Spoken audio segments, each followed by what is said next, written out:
주가가 오를 때는 고작 5%에서 10% 수익 내고 파는데 떨어질 때는 왜 50%까지 물리고 있는 걸까요? 같은 종목을 10명에게 알려줘도 수익률은 전부 다르고 심지어 주가가 올랐는데 손해본 사람도 나옵니다. 기가 막힌 종목 하나 찍어달라는 말 사실 아무 의미 없습니다. 사람마다 사는 타이밍, 파는 타이밍, 원칙을 지키느냐 안 지키느냐가 전부 다르기 때문입니다. 워렌 버핏이 말한 절대 돈을 잃지 마라. 이건 안전하게만 투자하라는 뜻이 아닙니다. 시장에서 살아남아야 오래 투자할 수 있다는 생존의 언어였던 겁니다. 결국 큰 손실을 막는 구조를 못 만들면 아무리 좋은 종목을 만나도 끝까지 수익을 챙길 수가 없습니다. 수익이 높으면 리스크도 높다. 이건 누구나 아는 공식입니다. 그런데 이 말이 진짜인 건 딱 한 가지 조건일 때입니다. 한 번에 끝내는 투자일 때입니다. 길게 보면 이야기가 완전히 달라집니다. 장기 관점에서는 수익을 노리면서도 리스크를 줄이는 설계가 가능합니다. 핵심은 운이 아니라 구조입니다. 잃지 말라는 말, 공격적으로 하지 말라는 뜻이 아닙니다. 시장에서 퇴장당하지 않을 만큼만 손실을 제한하라는 의미죠. 큰 손실을 딱 한 번만 겪어도 재기 자체가 어려워집니다. 서울에서 직장 다니던 42살 이 과장 이야기를 해보겠습니다. 작년에 반도체주 하나에 전 재산을 몰빵했습니다. 처음엔 20% 수익이 났습니다. 그때 팔았으면 됐는데 더 오를 것 같았죠. 그러다 시장이 꺾이면서 마이너스 30%, 그래도 버텼습니다. 본전만 오면 팔겠다고 다짐했는데 주가는 계속 떨어졌습니다. 결국 계좌가 70% 녹고 나서야 손절했습니다. 지금 그분은 다음 기회를 노릴 종잣돈 자체가 없습니다. 새로운 상승장이 와도 참여할 수가 없는 거죠. 그래서 생존이 가장 빠른 부의 길일 수 있는 겁니다. 본업이 있는 일반인이라면 순서가 중요합니다. 먼저 살아남을 발판을 만들고 그 다음에 좋은 기업을 찾는 겁니다. 발판 없이 종목부터 고르면 이 과장처럼 한 방에 무너질 수 있기 때문입니다. 결국 오래 버티는 사람이 시장에서 돈을 법니다. 왜 사람들은 벌 때는 조금 벌고 잃을 때는 크게 잃을까요? 이건 의지 문제가 아닙니다. 인간이 원래 그렇게 설계되어 있는 겁니다. 주가가 빠지기 시작하면 우리 뇌에서 손실 회피 본능이 발동합니다. 손실을 확정하는 순간 진짜 내 돈이 사라지잖아요. 그게 너무 고통스러운 거죠. 그래서 팔지 못하고 계속 미룹니다. 신기한 건 손실을 실현하지 않으면 고통이 덜한 것처럼 느껴진다는 점입니다. 마이너스 30%가 찍혀 있어도 안 팔면 아직 잃은 게 아니라고 스스로를 속이는 겁니다. 오히려 더 빠질수록 희망이 커집니다. 언젠가는 본전이 오겠지. 이 생각이 점점 강해지기 때문입니다. 50%가 빠져도 손절 못하는 이유가 바로 이겁니다. 반대로 수익이 나면 어떨까요? 5%만 올라도 갑자기 불안해지기 시작합니다. 지금 안 팔면 이익이 줄어들 것 같고 괜히 욕심부리다 손해볼 것 같죠. 30대 초반 김대리가 딱 이랬습니다. 작년에 2차전지 관련주를 샀는데 일주일 만에 8% 올랐습니다. 처음엔 좋았죠. 근데 바로 불안해졌습니다. 내일 떨어지면 어쩌지? 지금이라도 팔아야 하나. 결국 열흘째라는 날 10% 수익에 팔았습니다. 그 종목은 2달 뒤 60%까지 올랐습니다. 전문가들은 이걸 사탕에 비유했습니다. 사탕은 빨리 먹고 싶잖아요. 수익도 마찬가지라는 겁니다. 눈앞의 이익을 당장 확정하고 싶은 본능이 작동하는 겁니다. 결과적으로 사람들은 이익은 작게 확정하고 손실은 크게 키웁니다. 이 패턴이 반복되면 계좌가 망가지는 건 시간 문제입니다.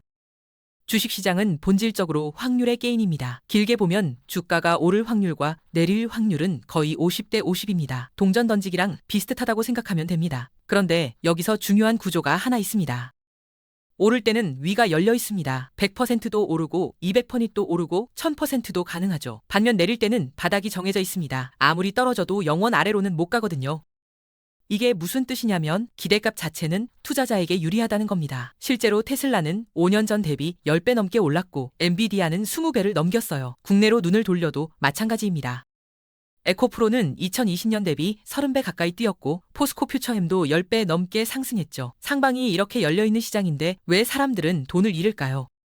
답은 의외로 단순합니다. 수익 구간에서 끝까지 못 들고 가고 손실 구간에서는 끝까지 들고 가기 때문입니다. 오를 때 조금만 먹고 팔아버리니까 상방의 이점을 못 누리는 거죠. 떨어질 때는 본전 심리에 갇혀서 바닥까지 끌려가고요. 시장 구조가 불리한 게 아닙니다. 인간이 선택하는 매도와 보유 타이밍이 기대값을 스스로 망가뜨리는 방식으로 작동하는 거예요.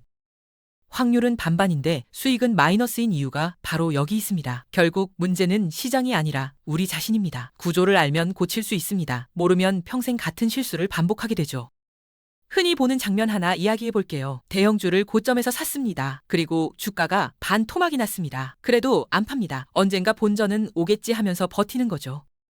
50대 박 부장이 딱 이 케이스였습니다. 2021년 말에 카카오를 17만 원대에 샀습니다. 직후에 주가가 꺾이기 시작했고 2022년엔 절반 아래로 떨어졌죠. 그래도 안 팔았습니다. 카카오가 망하겠냐며 버텼습니다. 그렇게 2년을 기다렸어요. 그러다 주가가 살짝 반등해서 본전 근처가 왔습니다. 박 부장은 어떻게 했을까요? 2%만 수익이 나자마자 바로 팔아버렸습니다. 왜 그럴까요? 손실의 고통에서 벗어나고 싶은 마음이 너무 컸던 겁니다. 2년을 마이너스 상태로 버텨왔잖아요. 그 스트레스가 쌓이고 쌓여서 본전만 오면 일단 끝내고 싶었던 거죠. 문제는 이 행동이 반복된다는 점입니다. 빠질 때는 오래 들고 오를 때는 빨리 팔고 이러면 수익은 작아지고 손실은 커질 수밖에 없습니다. 계좌가 녹는 건 당연한 결과죠. 그런데 사람들은 이걸 인정 안 합니다. 주식시장이 사기라느니, 증권사가 개인을 털어먹는다느니 외부로 원인을 돌립니다. 자기 과정의 결함은 전혀 안 보는 거죠. 핵심은 종목이 아닙니다. 똑같은 주식을 사도 관리가 다르면 결과도 완전히 달라져요. 종목을 탓하기 전에 내 관리 방식부터 점검해야 합니다. 오르는 주식은 절대 팔지 않는다. 이게 이익을 늘리는 첫 번째 원칙입니다. 사람들이 가장 많이 하는 실수가 뭔지 아세요? 목표 주가를 정해놓고 거기 오면 파는 거예요. 내가 산 가격에서 20% 오르면 팔아야지. 이렇게 계획을 세우죠. 근데 생각해보세요. 그 목표가라는 게 대체 어디서 나온 숫자일까요? 주가 위에 천장이 그려져 있는 게 아니기 때문입니다. 오르는 주식은 오르는 동안 팔 이유가 없습니다. 언제까지 오를지 아무도 모르는데 왜 중간에 내리는 걸까요? 어깨에서 팔라는 말 많이 들어보셨을 겁니다. 근데 어깨가 어딘지 어떻게 알 수 있을까요? 머리를 보고 나서야 거기가 어깨였구나 하고 알게 되는 겁니다. 상승 중에는 어디가 꼭대기인지 절대 모릅니다. 차트를 아무리 들여다봐도 미래는 안 보입니다. 그래서 매도는 상승이 끝난 뒤에야 가능한 거예요. 올랐다가 떨어질 때 그때가 진짜 매도 시점이죠. 위로 가는 화살표가 꺾여서 아래로 향할 때 파는 겁니다. 문제는 상승 중에 드는 불안감입니다. 뇌가 계속 속삭입니다. 지금 팔아라. 이익 줄어든다. 욕심부리면 다 잃는다. 10% 오르면 벌써 조급해지고 20% 오르면 견디기가 힘들어집니다. 중력처럼 끌어당기는 이 심리를 이기지 못하면 큰 수익은 불가능합니다. 대부분의 사람들이 큰 상승장에서도 돈을 못 버는 이유가 바로 이겁니다. 오르는 도중에 내려버리니까 상승의 과실을 못 따먹는 거죠. 부자로 남고 싶다면 오르는 주식을 들고 있는 불편함을 견뎌내야 합니다. 그럼 언제 팔아야 하느냐? 이게 핵심입니다. 정답은 고점에서 일정 비율 이상 떨어질 때입니다. 상승 추세를 최대한 길게 먹고 꺾이는 게 확인되면 그때 나오는 겁니다. 구체적인 기준을 하나 드리겠습니다. 고점 대비 10% 하락. 이걸 준비 신호로 삼으세요. 주가가 10,000원까지 올랐다가 9,000원으로 떨어지면 매도를 고려하는 겁니다. 여기서 중요한 포인트가 있습니다. 기준점은 내가 산 가격이 아니라 고점이라는 거죠. 10,000원에 샀든 5,000원에 샀든 상관없습니다. 주가가 찍은 최고점에서 10% 빠지면 신호가 켜지는 겁니다. 물론 이건 절대적인 숫자가 아닙니다. 개인의 상황에 따라 유연하게 조절할 수 있습니다. 예를 들어 수익이 이미 50% 넘게 난 종목이라면 15%까지 여유를 줄 수도 있습니다. 그 정도 수익이 났으면 조금 더 흔들림을 감당할 여력이 있으니까요. 반대로 수익이 얼마 안 난 종목은 7%로 타이트하게 잡을 수도 있죠. 중요한 건 숫자 자체가 아닙니다. 핵심 원칙은 오르는 동안은 절대 건드리지 않는다는 겁니다. 하락이 확인될 때만 매도를 고려하는 겁니다. 이게 말로는 쉬운데 실천이 정말 어렵습니다. 왜냐하면 조금만 올라가도 조급해지니까요. 5%만 수익이 나도 머릿속에서 경고음이 울립니다. 지금 안 팔면 이익 줄어든다. 어제보다 덜 벌고 있다. 이런 생각이 자동으로 튀어나오는 겁니다. 그래서 미리 규칙을 정해놓고 기계적으로 따라야 합니다. 이번엔 반대로 손실을 줄이는 원칙을 이야기해 볼게요. 핵심은 간단합니다. 주식을 살 때부터 손절 가격을 정해놓는 겁니다. 얼마까지 빠지면 무조건 판다. 이걸 미리 정하고 들어가야 합니다. 그리고 진짜 그 가격이 오면 앞뒤 안 보고 실행하는 겁니다. 이게 손절매의 역할입니다. 손실을 내 의지로 제한하는 장치죠. 근데 이게 왜 이렇게 어려울까요? 주가가 손절 라인에 딱 오면 머릿속에서 목소리가 들리거든요. 내일 오르면 어떡하려고? 여기서 팔면 바보 아니야. 조금만 더 기다려봐. 이런 자기 합리화가 끊임없이 올라옵니다. 손절 버튼에 손을 올려놓고도 결국 못 누르는 겁니다. 그래서 대부분 손절을 못합니다. 한 번만 조금만 더 이러다가 마이너스 10%인가 30%가 되고 50%가 되죠. 중요한 건 관점의 전환입니다. 손절은 실패를 인정하는 게 아닙니다. 과거에 매달리는 대신 새로운 기회를 만드는 행동입니다. 30대 중반 최대리 이야기를 해볼게요. 작년에 바이오주를 샀는데 일주일 만에 15% 빠졌습니다. 원래 계획대로라면 10%에서 손절했어야 했습니다. 근데 버텼습니다. 이 정도 바이오주는 금방 반등한다면서요. 한 달이 지나도 반등은 없었습니다. 오히려 악재가 터지면서 주가는 더 빠졌습니다. 결국 2달 뒤 50% 손실에 손절했습니다. 그 돈으로 다른 종목을 샀으면 수익을 냈을 시간이었습니다. 최 대리는 종목을 잘못 고른 게 아닙니다. 손절 원칙을 안 지킨 게 문제였던 겁니다. 손실은 작게, 이익은 크게. 이걸 실천하려면 손절은 선택이 아닙니다. 시스템의 일부로 받아들여야 합니다. 사람들이 자주 하는 질문이 있습니다. 지금 많이 올랐는데 지금 들어가도 되나요? 이런 질문이죠. 근데 이 질문 자체가 틀렸습니다. 과거를 기준으로 미래를 재단하는 오류가 들어있기 때문입니다. 투자는 미래에 대한 결정입니다. 중요한 건 과거에 얼마나 올랐느냐가 아니라 앞으로 오를지 여부입니다. 예전에 쌌다는 사실은 지금의 매수 판단과 아무 상관이 없습니다. 어제 10,000원이었든 오늘 20,000원이든 내일 더 오를 것 같으면 사는 거고 아니면 안 사는 겁니다. 근데 불확실한 미래를 마주하려면 용기가 필요합니다. 그 용기는 어디서 나올까요? 바로 손실 한도에서 나옵니다. 나는 10% 빠지면 무조건 나간다. 이런 원칙이 있으면 덜 무섭게 됩니다. 최악의 경우에도 내가 잃을 금액이 정해져 있기 때문입니다. 이 원칙은 시작 투자금을 정할 때도 적용됩니다. 내가 감당할 수 있는 손실이 100만 원이라고 해보겠습니다. 10% 손절 원칙을 세웠다면 투자금은 1,000만 원이 상한선인 거죠. 100만 원 잃어도 생활에 지장 없고 멘탈도 안 흔들리는 금액이어야 합니다. 이게 역산의 개념입니다. 벌고 싶은 금액이 아니라 잃어도 괜찮은 금액에서 출발하는 겁니다. 역설적이지만 돈을 벌려고 덤비면 돈이 안 됩니다. 한 달에 500 벌어야지, 1년에 5,000 만들어야지 이런 목표를 세우면 조급해지게 됩니다. 무리하게 크게 들어가고 손절도 못하고 결국 원칙이 무너집니다.